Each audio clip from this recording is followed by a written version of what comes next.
Hello again, and welcome to this podcast in this series of mini podcasts that Lorna and I are doing. This is Lorna Rutter, my colleague, and we're main subjects within these mini podcasts are job seeking. So this is really aimed at people who are looking for work, helping you to find that ideal role in as quick a time as possible. And the subject we're going to discuss in this mini podcast, by the way, mini podcasts, we're going to try and get these all into about 15 minutes. So big subjects all within 15 minutes, aren't they, Lorna? We're going to talk about social media today, aren't we? We are indeed, yes. Yeah, so looking at social media, how to use social media to really optimize your job search and, in fact, to go on the offensive, if you like, and really find opportunities for you rather than sitting and waiting for them to come to you. So, Lorna, why don't you kick off on one of the subject areas we thought about was the importance of kind of social media detoxing. Yeah, maybe you could explain for us what that means. Absolutely. I think there's lots that you can do with social media to help yourself find a job and not just sit back, like you say, and wait. But I think the starting point is to actually do a social media detox. So take a look at your social media accounts that you use, Facebook, Instagram, TikTok, whatever that may be, what your chosen ones are, and actually have a look at the posts that you've been putting out there historically and make sure that you feel that those posts are going to represent you to a potential employer in the best light. That's assuming that your profiles are available for anyone to look at. You might have quite good security settings and your social media account. So you can change the settings, can't you? Absolutely, yeah. So it's worth looking at the private settings. I mean, most of us in reality will have things that we've put on that may be humorous, that might not be humorous to everybody. Hopefully there's nothing offensive. But if there's any likelihood that there's a possibility somebody might find something that you've posted or written offensive, if you're looking for a job, or even if you're in a job at the moment, my recommendation would be take those down, particularly if they're offensive, just take them down anyway. But if they are likely to be seen as such by a potential employer, then they are best removed. It's quite surprising the amount of due diligence some of the better employers will do to check out people that they're employing. And in fact, Lorna, do you remember several years ago now, we did actually have somebody have a job offer rescinded, didn't they? Because of something that a potential employer had seen on somebody's Facebook. Now, you could argue, I mean, it wasn't horrendously offensive, to be honest, but I mean, clearly that the employer thought that particular post didn't align to their values. So it is important to look through that. So anyway, social media detox, pretty self-explanatory. Have a look through everything and then kind of figure out, would you want your employer to look at that? So if the answer is no, get rid of it. In a nutshell, that's it. I think that you're completely right, Nigel. You don't want the posts might mean something to you, but actually a silly post could affect whether you get offered a job or offered an interview or not. So I think it's definitely wise just to do a quick check and make sure you're comfortable with what you're putting out there on the internet. So definitely.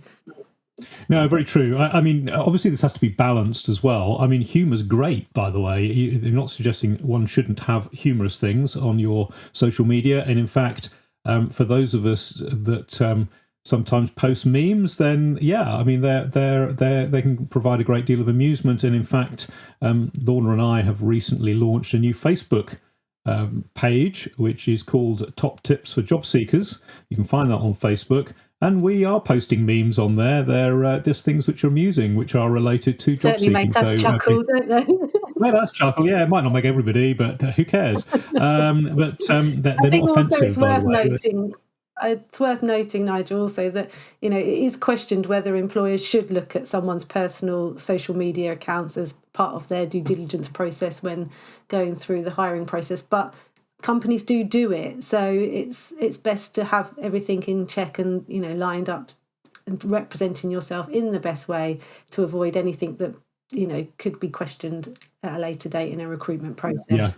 No, I mean we're not here to really discuss the philosophy or morality of employers checking up on people, but it is a fact of life that it happens. So anyway, so moving on, as I say, we're trying to get these big topics into 15 minutes. So moving on to the next stage, then friends and family through Facebook. This is an often overlooked thing, isn't it, Lorna? So talk us through what people can be doing, looking at finding opportunities through friends and family and extended friends and family networks. Absolutely. I think taking a look at who do you know, who's your family, where do they work, who do they know, in what sectors do they work in, and can anybody in your friends and family network refer you to somebody that they may know that could help you find a job?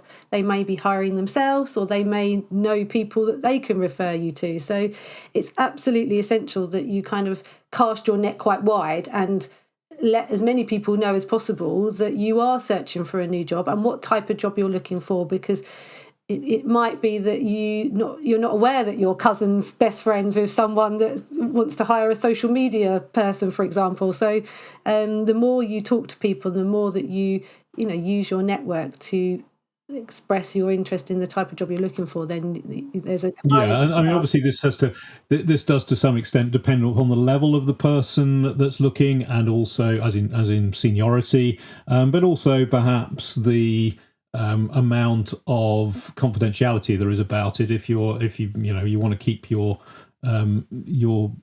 fact that you're looking, you want to keep that sort of confidential, then perhaps you don't want the whole of your friends and family to know. Slightly different. If you're out of work, then you might. Yes, exactly. So if you're out of work, or you are perhaps somebody at the early stage of your career, then why not? I think in one of the podcasts I did a podcast with Jeff Hayden, and he said, somebody that knows somebody else that can help you, or words to that effect, he said. And I think it's hugely true. And it's you not really just about, can leverage. it's even that they might know someone that can help you refine your CV, or proofread it, or something along the way to help you on your job search journey. So there's quite a lot that sharing this with your friends and family and sort of tapping into that network can really help and boost you and keep your morale up as well, because searching for a job can be quite tiresome, and you have to be quite resilient. So yes, and good people like to help other people. So most people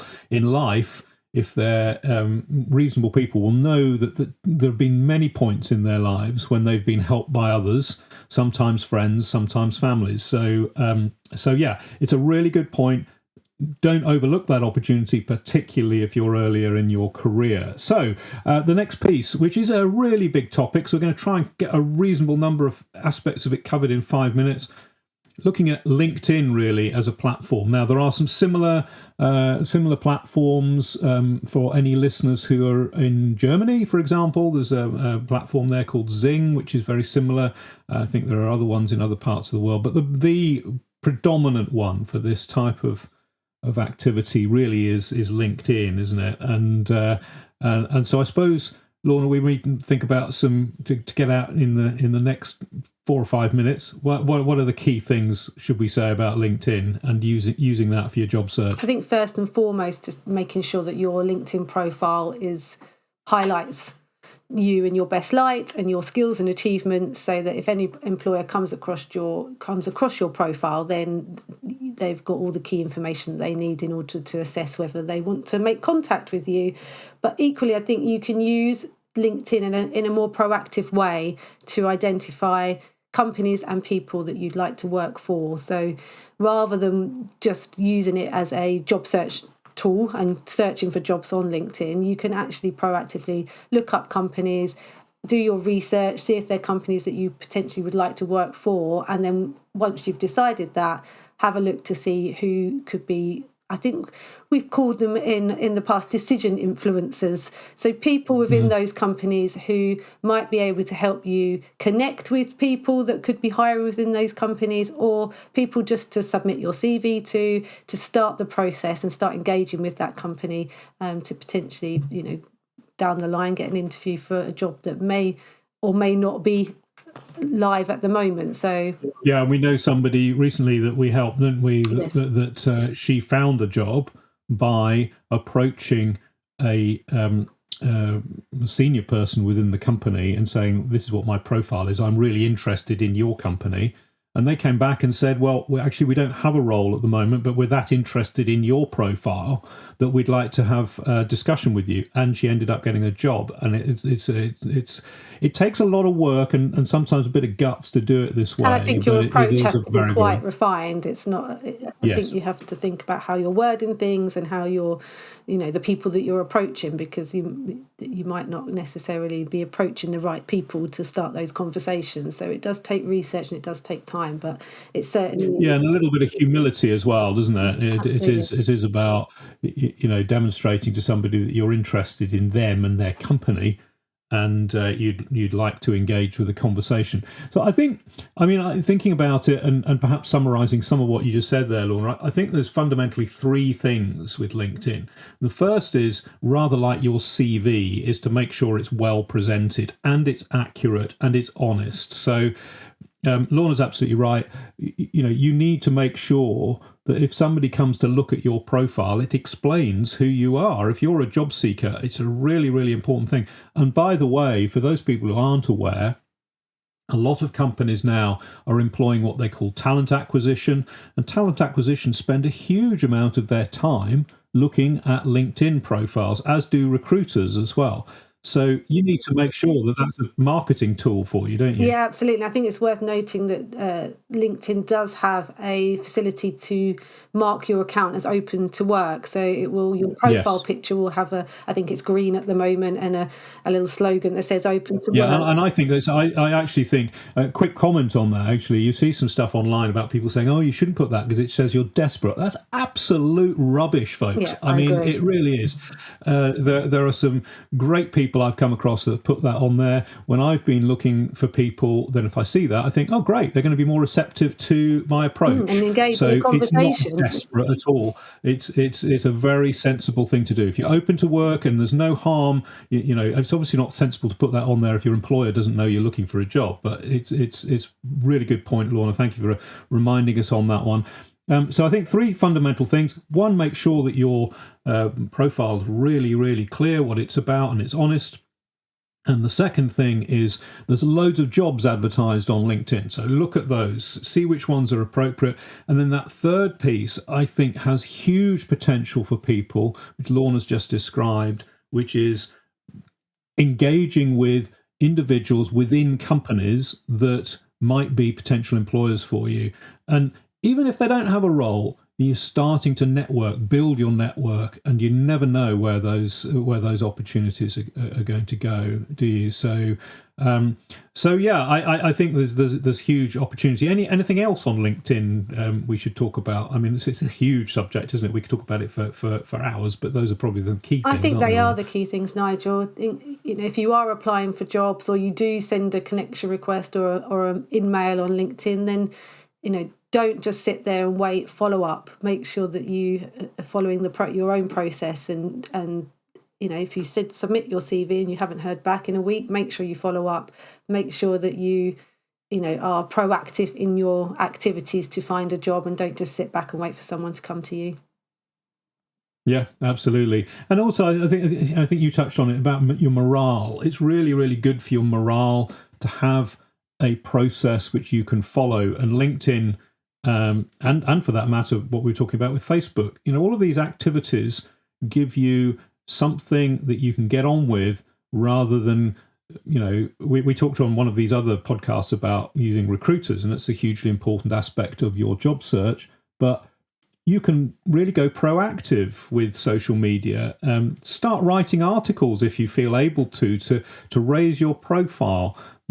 Get people interested in you. Let them see what you you're can follow interested. hashtags that will then send posts to you. There's hashtags related to jobs hiring and things like that. So there is quite a lot you can do using social media in order to find out information about jobs that are available, but also things that you can do yourself to make the process a bit more interesting. And there's also some really good learning and development opportunities on LinkedIn. It's not nearly as good as the stuff Lorna and I do, but it's there. It all adds to it.